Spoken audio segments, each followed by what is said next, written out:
दोस्तों આગળ વધીએ પહેલાં સબસ્ક્રાઇબ બટન જરૂરથી દબાવો અને હા બેલ બટન પણ દબાવો જેથી દરેકે દરેક વિડીયો જલ્દી મળી શકે।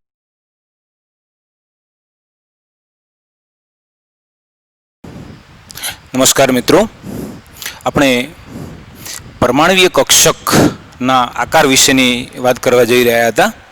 આપણે છેલ્લે વિવિધ પ્રકારના જે નોડ છે એના વિશેની વાત કરી હતી અને કેવી રીતે નોડનો પ્રશ્ન પરીક્ષાની અંદર પૂછાય એ પણ આપણે ચર્ચા કરેલી છે। હવે જુદી જુદી કક્ષકોના આકાર કેવા હશે એના વિશેની આપણે ચર્ચા કરવા જઈએ છીએ। એમાં સૌથી પહેલી લઈએ છીએ એસ કક્ષક। મિત્રો યાદ રાખો L બરાબર 0 અને ML અથવા M બરાબર 0 મૂલ્ય માટે હંમેશા S કક્ષક હોય છે। જો યાદ રાખજો, મેં તમને અગાઉ બતાવ્યું છે કે તમે n બરાબર 1 લેશો, 2 લેશો, 3 લેશો, 4 લેશો, 5 લેશો કે કોઈ પણ કિંમત લેશો, બરાબર ને? તો એના માટે L નું મૂલ્ય કેટલું? તો આપણે કહીએ છીએ 0 થી n-1 સુધીનું। ચલો માની લો કે તમે આ લીધું છે તો L ના કેટલા મૂલ્યો? ખાલી 0। જો આ લીધું છે તો L ના બે મૂલ્યો કયા કયા? 0 અને 1। આ લીધું છે તો એના કેટલા મૂલ્યો? 0, 1 અને 2। જો આ લો છો તો 0, 1, 2 અને 3। ટૂંકમાં એમ કહેવાય કે L બરાબર 0 એ દરેકે દરેક n ની અંદર આવશે, બરાબર ને? અહીંયા L બરાબર 0 n બરાબર 1 માટે પણ આવશે, 2 માટે પણ આવશે, 3 માટે પણ આવશે, 4 માટે પણ આવશે, 5 માટે પણ આવશે। અને જો L બરાબર 0 હોય તો એમનું એક જ મૂલ્ય મળે। આપણે ચુંબકીય ક્વોન્ટમાર્કની અંદર શીખ્યા હતા 0, જે S કક્ષકનો નિર્દેશ કરે છે। S કક્ષકનો નિર્દેશ કરે છે, બરાબર ને? આ જે બાબત છે એ આપણને S કક્ષક બતાવે છે। S કક્ષક એ સમમિતીય રીતે ગોળાકાર છે। મિત્રો યાદ રાખો કે S કક્ષક કેવી છે? તો સમમિતીય છે। સમમિતીય કોને કહીએ છીએ? હાલ આપણે એની બહુ ચર્ચા કરતા નથી, કદાચ મેં તમને સમજાવ્યું છે। સમમિતિનો અર્થ શું? એકચ્યુઅલી સમમિતિ આપણે એને કહીએ છીએ, દાખલા તરીકે એક દડો છે, દડાને તમે વચ્ચેથી કાપો છો તો એના બંને ભાગ કેવા થયા? સમાન થયા, બરાબર? તમે આ રીતે કાપશો તો પણ સમાન થવાના, આમ કાપશો તો પણ સમાન થવાના, આમ કાપશો તો પણ સમાન થવાના।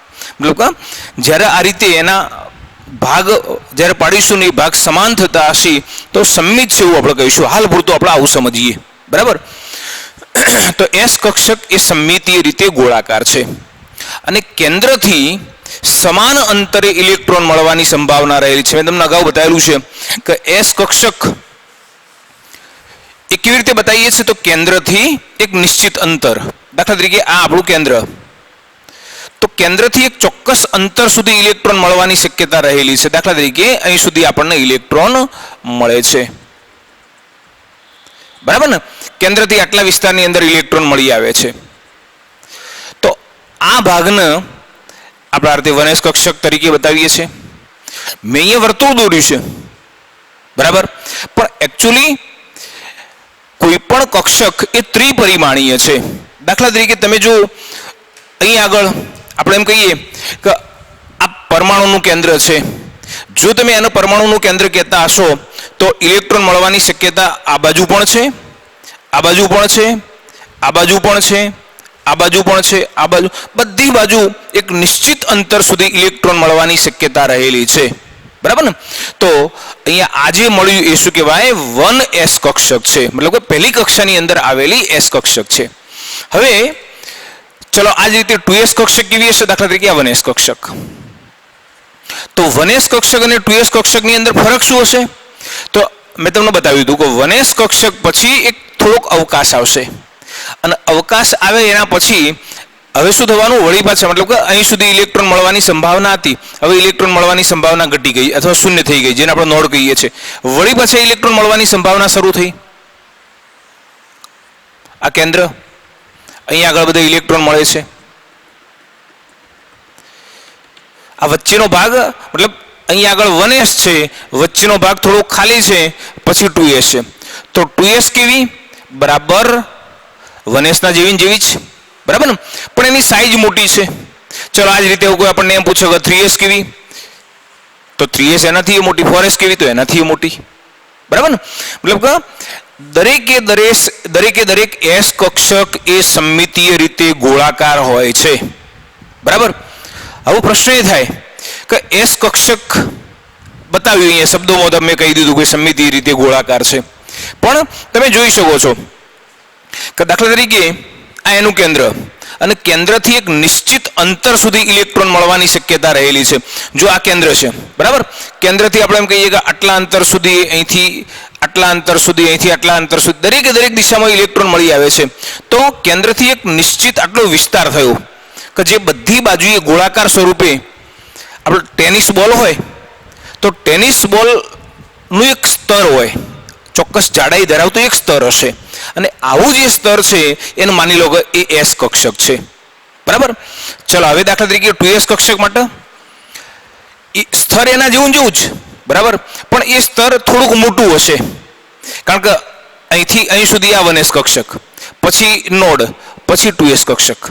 એટલે 2s કક્ષક કેવી સેમ આના જેવી જ, બરાબર ને, જે ટેનિસ બોલનું ચોક્કસ જાડાઈ ધરાવતું જે સ્તર છે એના જેવું જ, પણ ટેનિસ બોલના કરતો કદાચ એની સાઈઝ થોડીક ડબલ હશે અથવા દોઢી હશે, બરાબર.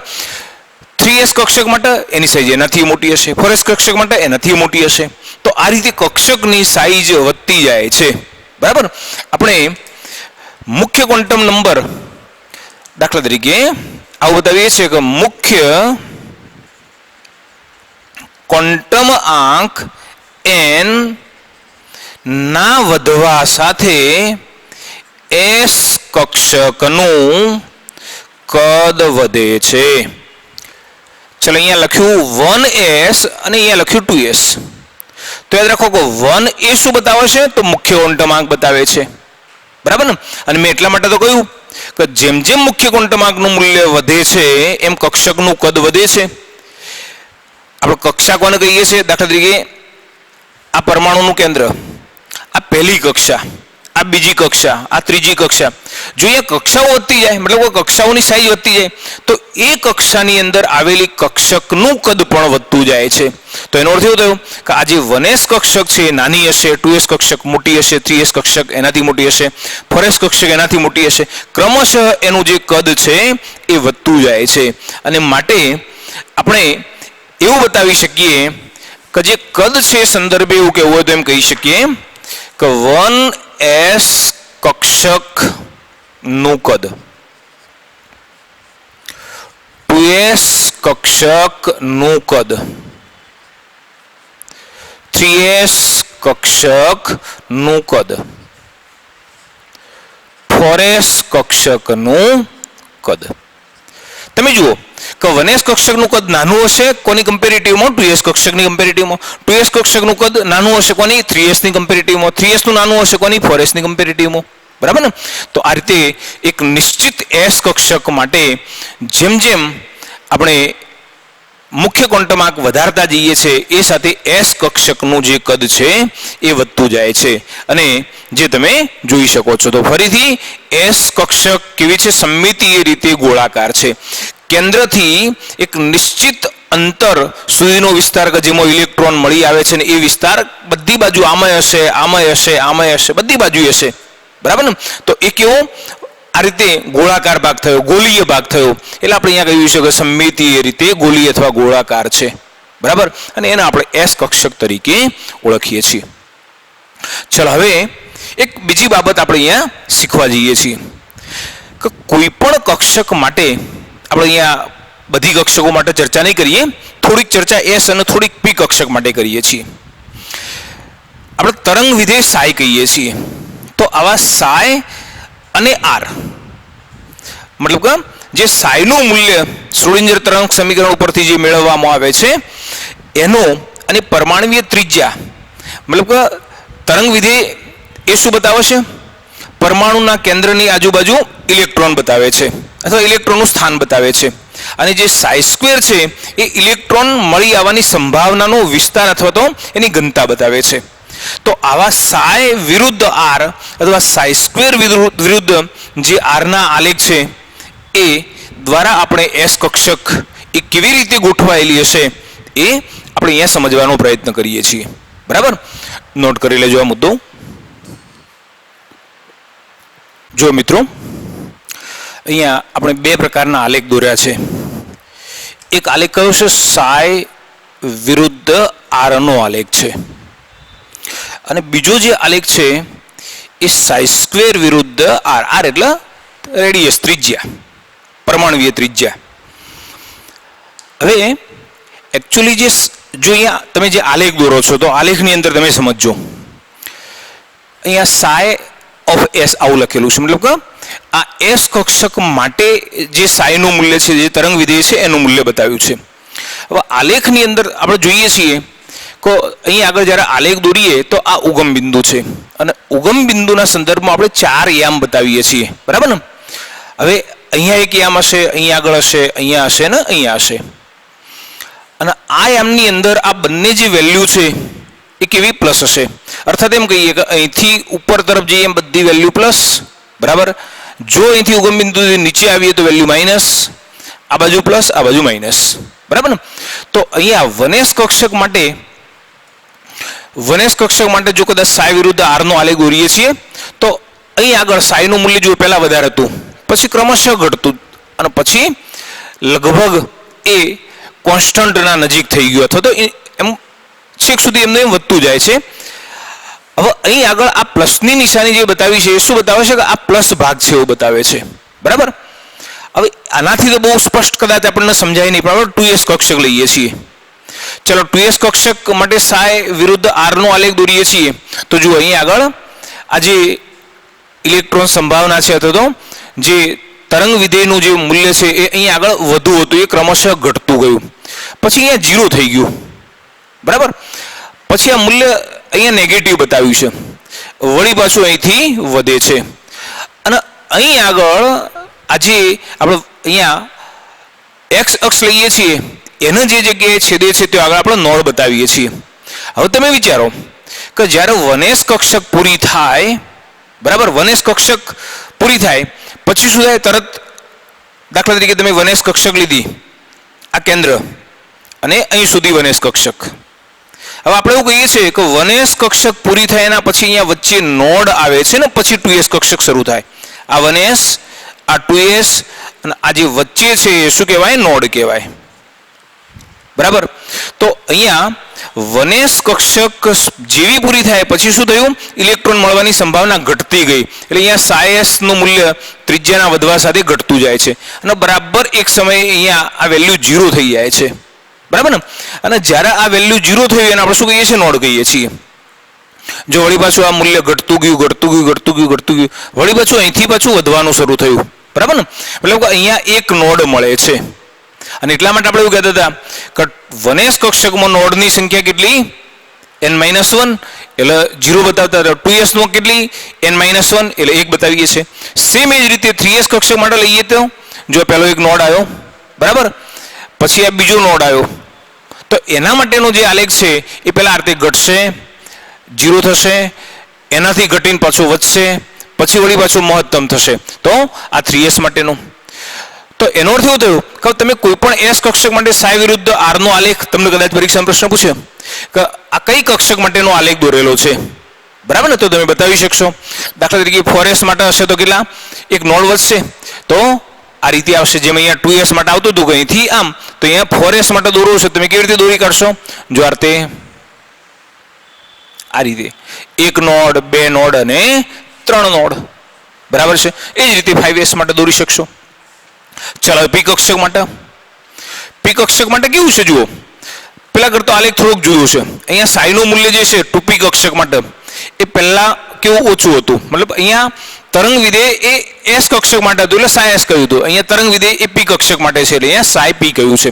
જો અહીંથી આ મૂલ્ય વધે છે અને વળી પાછું અહીંયા મહત્તમ થઈને પછી ઘટે છે. બરાબર. ચલો એ જ રીતે 3p કક્ષક માટે જો અહીંયા નેગેટિવ નથી થતું. બરાબર ને. ચલો અહીંયા 3p કક્ષક માટે યાદ રાખો કે આ જે ચરણ તમે બતાવ્યું છે પોઝિટિવ છે તો અહીંથી અહીં સુધી પહેલા વધ્યું પછી જુઓ અહીંથી ક્રમશઃ ઘટતું જાય છે પછી અહીંયા નોડ આવશે.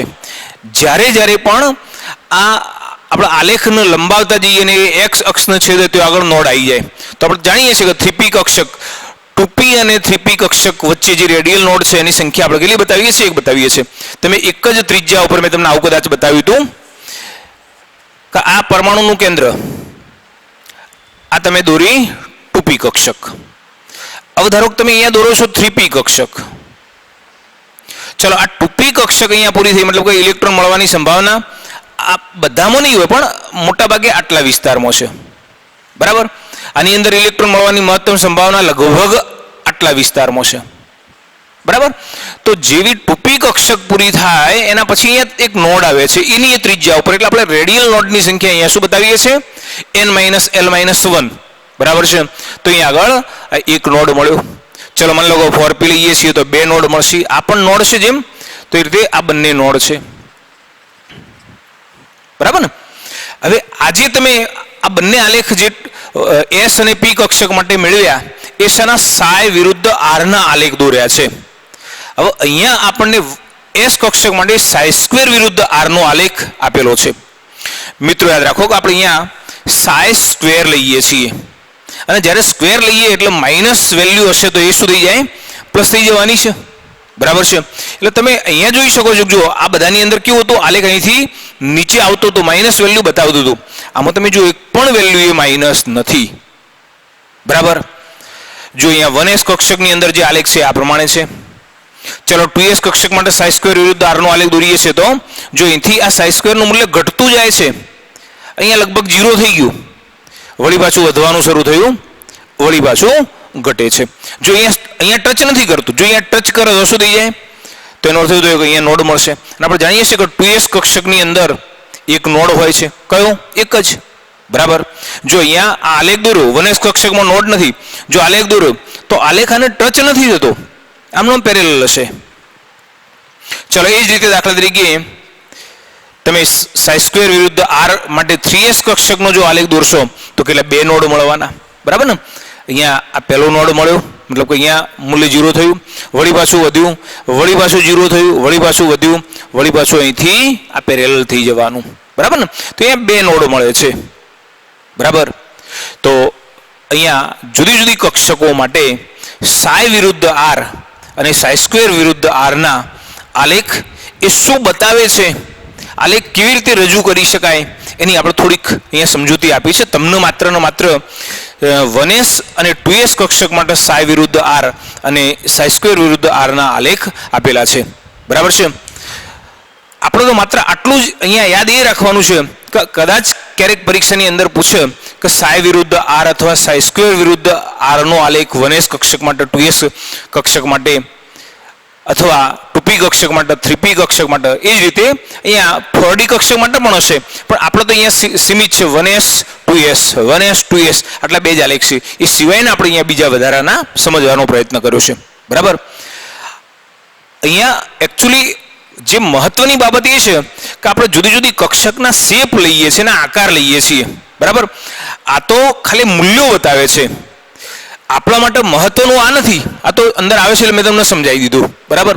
આપણા માટે મહત્વની વસ્તુ એ છે કે કક્ષકનો આકાર કેવો છે એનો શેપ કેવો છે. તો આપણે 1s કક્ષકનો આકાર શીખ્યા કે 1s કક્ષકનો આકાર કેવો એ સમમિતીય રીતે ગોળાકાર છે. બરાબર.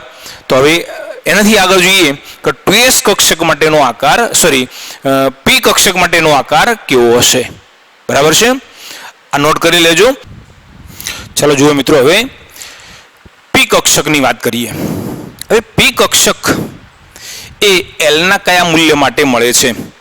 તો મેં તમને બતાવેલું છે કે p કક્ષક બીજી કક્ષાથી શરૂ થાય છે મતલબ કે n બરાબર 2 ની અંદર p કક્ષક આવશે પછી આવશે 3 માટે 4 માટે 5 માટે બધા માટે આવશે પણ n બરાબર 1 માટે p કક્ષક હોતી નથી. આપણે 1s લઈએ છીએ, 1p નથી લેતા, તમને કદાચ ખ્યાલ હશે. બરાબર ને? p કક્ષક એ 2p ના અંદર આવે છે. તો અહીંયા n બરાબર 2 માટે l ના બે મૂલ્યો કયા કયા? 0 અને 1. જો અહીંયા 0 મૂલ્ય લઈએ છીએ, મતલબ કે n બરાબર 2, l બરાબર 0. l બરાબર 0 કઈ કક્ષક? s કક્ષક. કઈ s કક્ષક? તો 2s કક્ષક સૂચવે છે, જે આપણે અગાઉ શીખી ગયા. પણ n બરાબર 2 અને l બરાબર 1. મિત્રો પેમ્ફલેટની અંદર કદાચ થોડીક અહીંયા ખામી રહી ગયેલી છે, 0 લખાઈ ગયેલા હશે તો ચેક કરી લેજો. n બરાબર 1, l બરાબર 1. આ કઈ 2p કક્ષકનો નિર્દેશ કરે છે. બરાબર ને? જ્યારે n નું મૂલ્ય 2 હશે, l નું મૂલ્ય 1 હશે, તો l બરાબર 1 એ p કક્ષક બતાવે છે અને n બરાબર 2 એ બીજા નંબરની p કક્ષક બતાવે છે. બરાબર? અર્થાત 2p કક્ષકનો નિર્દેશ કરે છે. તમે જાણો છો કે જ્યારે l બરાબર 1 હોય તો m ના 3 મૂલ્યો મળે છે. બરાબર? મેં તમને પહેલા કહ્યું હતું કે વારંવાર ક્વોન્ટમ આંકનો ઉપયોગ થશે. બરાબર ને? અને જો ક્વોન્ટમ નંબર બરાબર નથી આવડતા તો અહીંયા દરેક જગ્યાએ તકલીફ પડશે. બરાબર છે? અને એટલા માટે મિત્રો તમને ખાસ કહું છું કે ક્વોન્ટમ નંબર હજુ પણ ના આવડતા હોય તો આગળનો વિડીયો એકવાર ફરી ચેક કરી લેવાનો, જોઈ લેવાનો. બરાબર? અને લખીને તૈયાર કરજો. બરાબર છે? લખીને તૈયાર કરશો તો 100% આવડશે. જો અહીંયા કે જ્યારે l બરાબર 1 હોય ત્યારે m ના 3 મૂલ્યો કયા કયા? -l થી +l સુધીના, મતલબ કે -1, 0 અને +1, જે 3p કક્ષકોનો નિર્દેશ કરે છે. જો અહીંયા 3p કક્ષકો કઈ કઈ? જે 3p કક્ષકો કઈ કઈ? px, py અને pz સૂચવે છે અથવા દર્શાવે છે. મિત્રો યાદ રાખો કે અહીંયા આ દરેકે દરેક કક્ષક માટે આ એક નિશ્ચિત મૂલ્ય છે, પણ અત્યારે આપણા સિલેબસની અંદર આવતું નથી. જેમ કે pz એ એમનું 0 મૂલ્ય સૂચવે છે. પછી એવું હતું કે px અને py બંને એ આ બે મૂલ્યો સૂચવે છે. બરાબર ને? આપણને એમ થાય કે બે મૂલ્યો એટલે જો px માટે આ લઈએ છીએ તો py માટે આ હશે, જો py માટે આ લઈએ છીએ તો px માટે આ હશે. બરાબર? પણ સ્પેસિફિક મૂલ્યોની અંદર આપણે જવું નથી. બરાબર? તો અહીંયા વાત કરી કે જો n બરાબર 2 માટે l બરાબર 1 હશે તો એ 2p કક્ષકનો નિર્દેશ કરે છે અથવા p કક્ષકનો નિર્દેશ કરે છે. ટૂંકમાં l બરાબર 1 એ 2p કક્ષકનો નિર્દેશ કરે છે. જો માની લો કે અહીંયા n બરાબર 3 લીધું હોત અને l બરાબર 1 લીધું હોત તો શું મળત? 3p. n બરાબર 4, l બરાબર 1 લીધું હોત તો શું મળત? 4p. n બરાબર 5, l બરાબર 1 લીધું હોત તો શું મળત? 5p. બરાબર ને? n અલગ અલગ પણ l એનો એ જ રહેશે, જે શું બતાવે છે? અલગ અલગ p કક્ષકનો નિર્દેશ કરે છે. ચલો હવે જોઈએ કે p કક્ષક એ દિશાકીય ગુણધર્મ ધરાવે છે. p કક્ષક એ દિશાકીય ગુણધર્મ ધરાવે છે, અર્થાત સદિશ છે.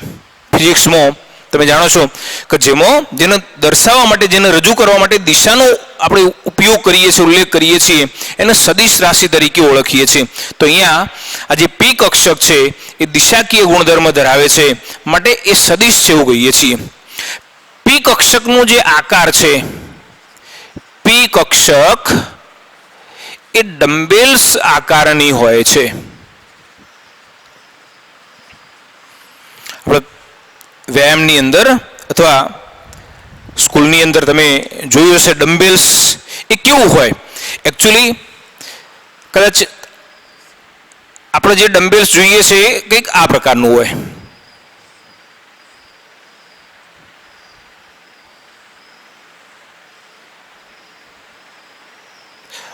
ડમ્બેલ્સના દાવ તમે જોયા છે. અહીંયા વચ્ચેથી ભાગ પકડવાનો, બરાબર ને? અને એવા જે બે ડમ્બેલ્સ છે એ આ રીતે તમે અથડાવીને અલગ અલગ પ્રકારના તમને કદાચ વ્યાયામના સાહેબે જે શીખવાડ્યા છે એ પ્રમાણે તમે દાવ અથવા કસરત કરી હશે. તો એકચ્યુઅલી ડમ્બેલ્સનો જે આકાર છે ને એ આવો છે, બરાબર. હવે ડમ્બેલ્સની અંદર શું છે, વચ્ચેનો ભાગ એકદમ સાંકડો છે અને આજુબાજુનો જે ભાગ છે કેવો એકદમ બ્રોડ અથવા પહોળો છે.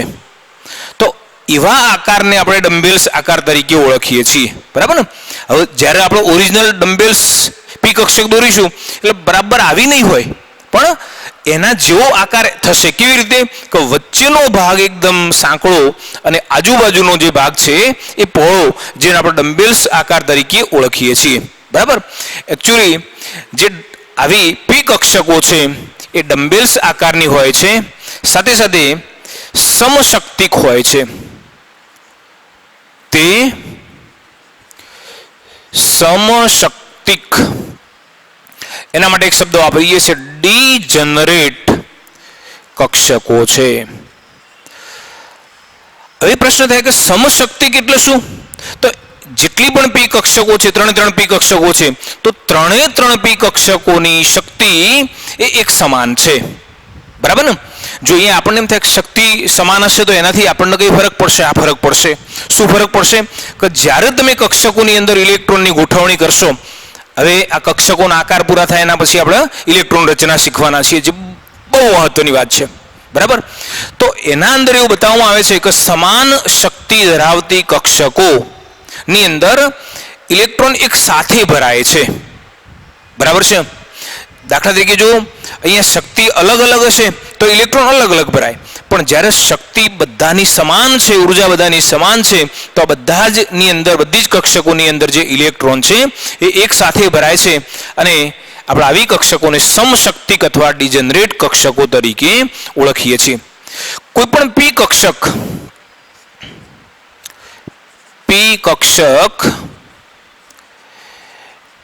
બે ગોળાર્ધ નો બનેલો છે, બરાબર. પી કક્ષક નો આકાર આપણે બતાવ્યું કે ડમ્બેલ્સના જેવો આકાર છે, બરાબર.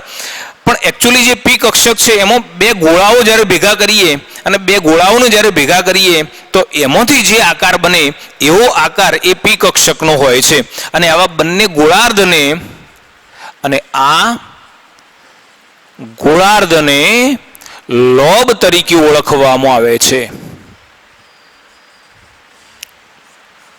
બરાબર. ચલો હવે આપણે જોઈએ કે આકાર એ કેવો છે. બતાવ્યું અહીંયા કે ડમ્બેલ્સ જેવો આકાર છે. દાખલા તરીકે હું અહીંયા બતાવું કે આ પરમાણુનું કેન્દ્ર, બરાબર છે.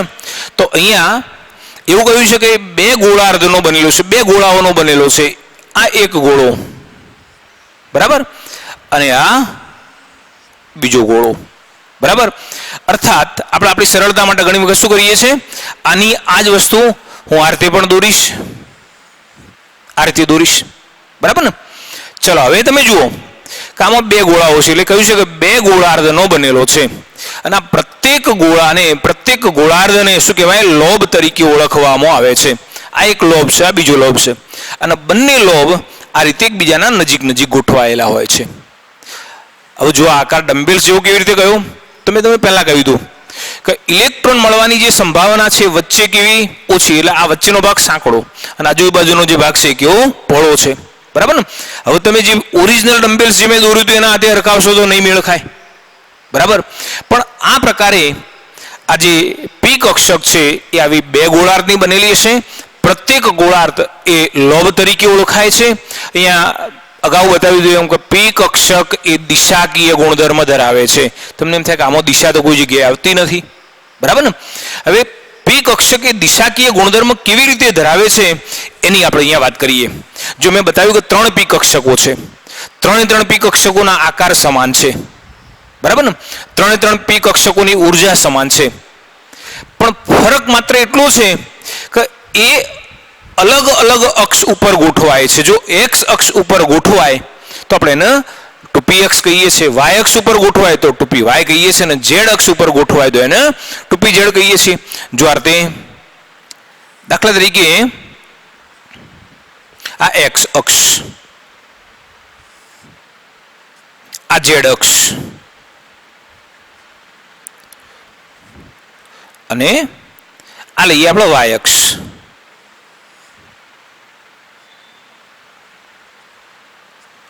બરાબર, આ વાય અક્ષ. તો હવે આ જે આપણે અહીંયા રજૂ કરી એને શું કહેવાય? PX કક્ષક તરીકે ઓળખીએ છીએ, બરાબર ને? કદાચ અહીંયા એક્ઝેક્ટ ગોળ ના થતું હોય તો ગોળ સમજી લેજો.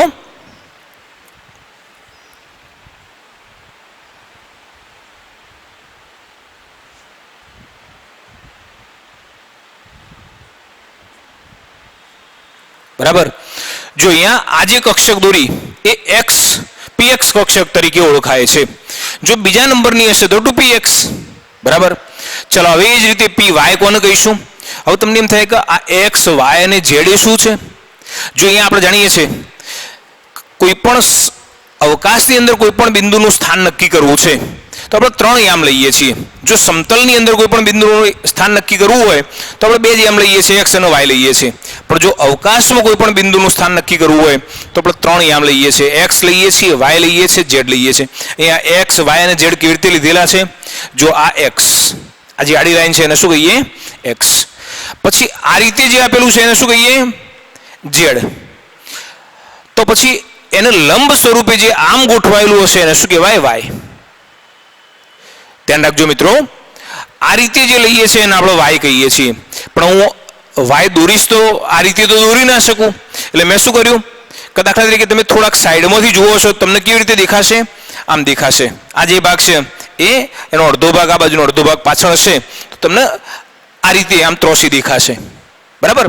આ તો કમ્પ્લીટલી આ રીતે, આ પણ આ રીતે. પણ આ જે છે એ તમે કોઈ પણ એક સાઈડમાંથી જુઓ છો, કોઈ પણ આ ખૂણામાંથી કહો તો આ ખૂણામાંથી તમે જુઓ છો તો તમને આ રીતે ત્રોસી દેખાશે, બરાબર. એટલે આજે આપણે અહીંયા બતાવી કે જેના અંદર બંને લોબ X અક્ષ ઉપર આવેલા છે એટલે 2PX અથવા PX કહીએ છીએ. ચલો સેમ આ જ રીતે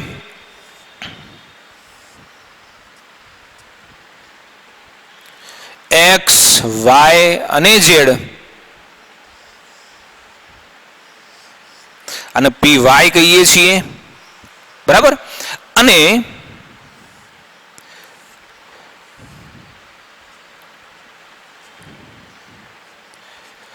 જો આ રીતે આપેલું હશે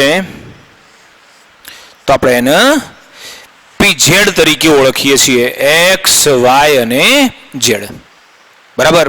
તો અહીંયા આ 3 P કક્ષકો આપણે દર્શાવી છે. બંનેના આકાર મતલબ કે 3 કક્ષકોના આકાર સરખા છે, 3 કક્ષકોની ઉર્જા સમાન છે, પણ 3 કક્ષકો જુદી જુદી અક્ષ ઉપર ગોઠવાયેલી છે એટલે આપણે અહીંયા કહી શકીએ દિશાકીય ગુણધર્મ ધરાવે છે, અર્થાત એ સદિશ છે, બરાબર. આપણે એક બીજી બાબત અહીંયા શીખ્યા હતા કે દાખલા તરીકે તમે 2P કક્ષક લો છો તો 2P કક્ષકમાં રેડિયલ નોડ, યાદ કરો કે રેડિયલ નોડ માટેનું સૂત્ર કયું હતું? n - l - 1, n - l - 1. ચલો અહીંયા 2P કક્ષક કહીએ છીએ એટલે n બરાબર 2. P કક્ષક છે એટલે P કક્ષક હોય એટલે l નું મૂલ્ય કેટલું? 1 - 1, મતલબ 2 - 1 - 1 કેટલા થયા? 0. એટલે એનો અર્થ એવું છે કે 2P કક્ષકમાં રેડિયલ નોડ નથી, બરાબર ને? અને રેડિયલ એટલે ત્રિજ્યા. હવે ત્રિજ્યા કયો? આગળ કોઈ અક્ષ ઉપર હોય. તમે જુઓ કે તમે આ અક્ષ ઉપર અહીંથી જઈ રહ્યા છો તો અહીંયા તો આ જે ભાગ મળ્યો તમને તો અહીં આગળ તો અહીંથી લઈને છેક અહીં સુધી બધા ઇલેક્ટ્રોન હશે જ, કોઈ એવો અવકાશ આવતો જ નથી કે જેમાં ઇલેક્ટ્રોન ના હોય. માટે તમને એવું કહ્યું છે કે 2P કક્ષકની અંદર રેડિયલ નોડ એ 0 છે. પણ માની લો તમે 3P લો છો તો જો તમે 3P લેશો, આ માની લો 2P છે, જો તમે હવે 3P લેશો તો આવું મળશે, બરાબર. તો ઇલેક્ટ્રોન મળવાની સંભાવના વધારે કયો? આટલા ભાગમાં. વધારે કયો? તો આટલા ભાગમાં, બરાબર છે. તો વચ્ચે અહીંયા એક રેડિયલ નોડ મળશે. જો તમે 3P લો છો તો શું આવશે? 3 - 1 - 1 એટલે કેટલા આવશે? 1. તો એક નોડ મળ્યો, બરાબર. હવે તમને એમ પૂછે કે 2P કક્ષકની અંદર કુલ નોડ કેટલા? 2P નોડ ની અંદર કુલ નોડ કેટલા? તો n - 1. 2 - 1 એટલે 1. તમને એમ થાય કે એ કયું? તો આ બંને, હવે અહીંયા બધું ભેગું થયું છે એટલે અહીંયા બતાવું.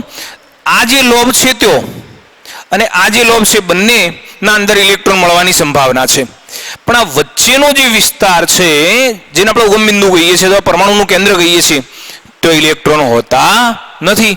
એટલે આની અંદર જે નોડ છે એ કયો આગળ અહીંયા આગળ આવેલો છે. બંનેના જે બંને લોબ એકબીજાને મળે છે त्यो આગળ નોડ આવેલો છે. બરાબર. તો આ વાત કરી પી કક્ષકની. નોટ કરી લેજો, જોઈ લેજો. ચાલો જુઓ મિત્રો, હવે ત્રીજા નંબરે આપેલી છે ડી કક્ષક. હવે ડી કક્ષકની શરૂઆત એ ત્રીજી કક્ષાથી થાય. મતલબ કે જ્યારે n બરાબર 3 ત્યારે l ના 3 મૂલ્યો હશે 0, 1 અને 2.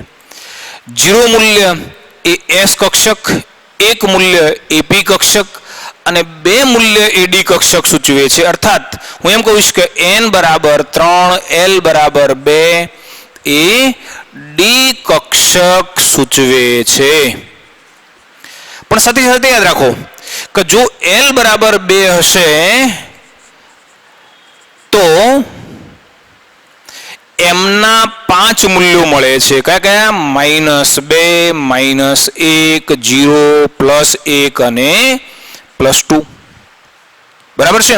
તો જ્યારે l બરાબર 2 હશે તો એ ડી કક્ષક સૂચવે છે. યાદ રાખજો કે l બરાબર 2 ડી કક્ષક ખરી, પણ અહીંયા n બરાબર 3 છે તો એ કઈ 3D કક્ષક કહેવાય. n બરાબર 4 માટે l બરાબર 2 લઈએ છીએ તો 4D કક્ષક કહેવાય. 5D 6D આ રીતે લઈ શકાય. હવે l બરાબર 2 માટે m ના 5 મૂલ્યો મળે છે જે 5 પેટા કક્ષકોનો નિર્દેશ કરે છે. બરાબર ને? એટલે એનો અર્થ એવો થયો કે ડી ના 5 પ્રકારો છે. મેં તમને અગાઉ કહેલું છે કે કયા કયા 5 પ્રકારો? dxy, dyz, dzx, dx² - y² અથવા dx² - y² અને dz². બરાબર. યાદ રાખો કે આ 5 કક્ષકો એમના આ 5 મૂલ્યો 5D કક્ષકો સૂચવે છે જે સમશક્તિક મતલબ કે ડીજનરેટ અને ડબલ ડમ્બેલ્સ આકારની હોય છે. ડબલ ડમ્બેલ્સ આકારની હોય છે.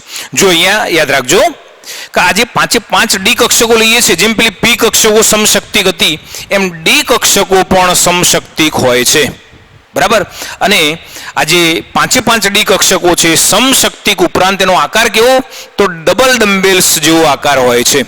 આપણે અગાઉ પેલામાં એક જ ડમ્બેલ્સ બતાવતા હતા. બરાબર ને? આ રીતે આમ એક જ ડમ્બેલ્સ લેતા હતા, પણ આમાં આવી કેવી 2 ડમ્બેલ્સ હોય છે. એટલે આપણે એમ કહીએ છીએ કે એનો આકાર એ ડબલ ડમ્બેલ્સ પ્રકારનો આકાર હોય છે. બરાબર. હવે એના આકાર કેવા હશે? બરાબર ને? 5 ડી કક્ષકો dxy, dyz, dzx ના આકારો કેવા છે એની આપણે અહીંયા ચર્ચા કરી લઈએ, જોઈ લો છે. ચલો જુઓ, આપણે અહીંયા 5 ડી કક્ષકો બતાવીએ છીએ. પહેલી લખી dxy. જો અહીંયા પેલા કરતો થોડોક ફરક શું હતો? પેલામાં તમે x, y અને z આરતી લેતા. આપણે આમાં શું કર્યું છે? y ને તો એમની એમ રાખી છે, x ને એક સહેજ આમ ત્રોસી સાઈડમાંથી ત્રોસી બતાવેલી છે, z ને એમની એમ રાખી છે. હવે અહીંયા એ આપણા માટે ઇસ્યુ બહુ મોટો નથી. જો અહીંયા dxy નો અર્થ એવો થાય કે x અને y ના બરાબર વચ્ચે. હવે તમે વિચારો કે x અને y ના વચ્ચે 2 આવશે. ચલો દાખલા તરીકે તમે આને x કહો અને આને y કહો. બરાબર. પણ સરળતા માટે હું તમને તમે દેખી શકો એટલે હું આમ બતાવું છું. ચલો x અને y ના વચ્ચે કેવી રીતે ગોઠવાય? તો એક ડમ્બેલ્સ અહીંયા ગોઠવાય, બીજો ડમ્બેલ્સ કયો ગોઠવાય? અહીંયા ગોઠવાય. બરાબર ને? તો આવા x અને y ના વચ્ચે કેટલા ડમ્બેલ્સ ગોઠવાયા? 2 ગોઠવાયા. જો આ x અને y. બરાબર. ચલો બીજું x અને y કયું? તો જુઓ આ y.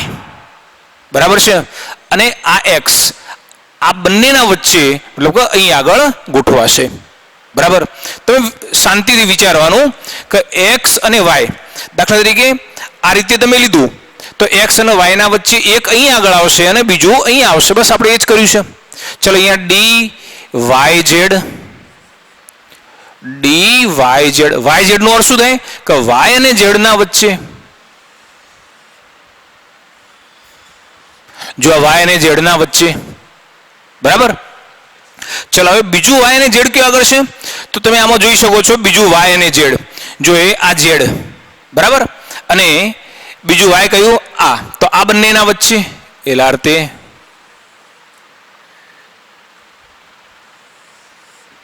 બરાબર ને. જો આ ઝેડ અને આ વાય, બરાબર છે, આ બેના વચ્ચે લીધું એમ આ બેના વચ્ચે લીધું તો અહીં આગળ. ચલો પછી ડી ઝેડ એક્સ, મતલબ કે ઝેડ અને એક્સ ના વચ્ચે. ચલો ઝેડ અને એક્સ ના વચ્ચે એટલે કયું આગળ આવશે અહીં આગળ, બરાબર. ચલો આ ઝેડ અને એક્સ. ચલો બીજું ઝેડ અને એક્સ કયું આગળ છે તો આ એક્સ અને આ ઝેડ, તો બીજું અહીં આગળ આવશે, બરાબર ને. ટૂંકમાં એક્સ વાય કહ્યું હોય તો એક્સ અને વાય ના વચ્ચે, વાય ઝેડ કહ્યું છે તો વાય અને ઝેડ ના વચ્ચે, ઝેડ એક્સ કહ્યું છે તો ઝેડ અને એક્સ ના વચ્ચે. ચલો પછી કહ્યું છે d x square dash y square, તો આ બરાબર એક્સ અને બરાબર વાય ઉપર. ચલો આ એક્સ અને આ બરાબર વાય, બરાબર ને. એક્ઝેક્ટ વાય અક્ષ ઉપર અને એક્ઝેક્ટ એક્સ અક્ષ ઉપર, તો અહીંયા આને કહીએ છીએ d x square minus y square, અને છેલ્લા આપેલું છે d z square. D z square કોને કહીશું તો બંને ઝેડ ઉપર. ચલો આરતી તો ખરું જ, ઝેડ અક્ષ ઉપર એક તો ખરી જ, પણ હવે બીજી પણ ઝેડ અક્ષ ઉપર ગોઠવાય છે. હવે બીજી ઝેડ અક્ષ ઉપર કેવી રીતે ગોઠવાય? જુઓ, દાખલા તરીકે આપણે એમ બતાવીએ કે અહીંયા એક કક્ષક તો આરતી ઝેડ અક્ષ, આ ઝેડ અક્ષ લઈએ છીએ તો એક તો આરતી ડંબેલ સાકારી ગોઠવાઈ ગઈ, પણ હવે બીજી કેવી રીતે ગોઠવાશે? અહીંયા દાખલા તરીકે આ એક્સ છે, આ વાય છે, બરાબર ને, તો અહીંથી આમ આજુબાજુ ગોઠવાય છે આ રીતે. એટલે હું આરતી બતાવીશ આ પ્રકારનો આકાર. આપણે બેનો પેલા કંઈક વજન ઊંચકવા માટે પેલી અઢોણી હોય ને, આ સેમ એના જેવો આકાર છે, બરાબર ને.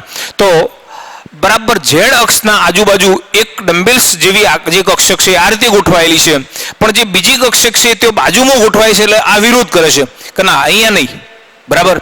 તો આ જે બીજી કક્ષક છે એ કેવી રીતે આ રીતે એક્સ વાય અક્ષના આજુબાજુ, મતલબ કે એનું સેન્ટર કયું ઝેડ, પણ એક્સ અને વાય અક્ષ ઉપરથી પસાર થઈ અને ડી ઝેડ સ્ક્વેર તરીકે ઓળખાય છે, બરાબર. જોજો એકવાર ફરીથી આકાર આ મેં સમજાવ્યું છે એ પ્રમાણે ચેક કરજો, કમ્પ્લીટલી સમજાશે.